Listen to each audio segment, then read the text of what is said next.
కేంద్ర కేబినెట్లో తెలుగు రాష్ట్రాల నుంచి 5గురికి ఛాన్స్ దక్కింది. నరసాపురం బీజేపీ ఎంపీ భూపతిరాజు శ్రీనివాస్ వర్మకు ప్రధానమంత్రి కార్యాలయం నుంచి లేటుగా ఫోన్ కాల్ వచ్చింది.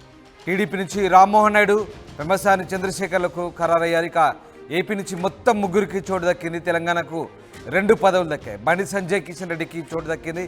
ఇవాళ రాత్రి 7:15 ప్రమాణ స్వీకారం చేయబోతున్నారు. మొత్తంగా తెలుగు రాష్ట్రాలకు సంబంధించి 5గురికి మంత్రివర్గంలో ఛాన్స్ దక్కింది. ఇక ప్రధానంగా ఏపీ నుంచి ఇప్పటికే అటు రామ్మోహన్ నాయుడుతో పాటు పెమ్మసాని చంద్రశేఖర్కు అవకాశం కల్పించారు. తాజాగా నరసాపురం బీజేపీ నుంచి ఒక ఎంపీకి అవకాశం ఇస్తున్నారు. నరసాపురం బీజేపీ ఎంపీ భూపతిరాజు శ్రీనివాస్ వర్మకు పీఎంఓ నుంచి లేటుగా ఫోన్ కాల్ వచ్చినట్టుగా తెలుస్తుంది. టీడీపీ నుంచి అటు రామ్మోహన్ నాయుడు, పెమ్మసాన్లకు ఇప్పటికే ఖరారు చేశారు. ఏపీ నుంచి మొత్తం 3, తెలంగాణ నుంచి 2, బండి సంజయ్ కిషన్ రెడ్డి ఇద్దరికి కూడా చోటు దక్కింది.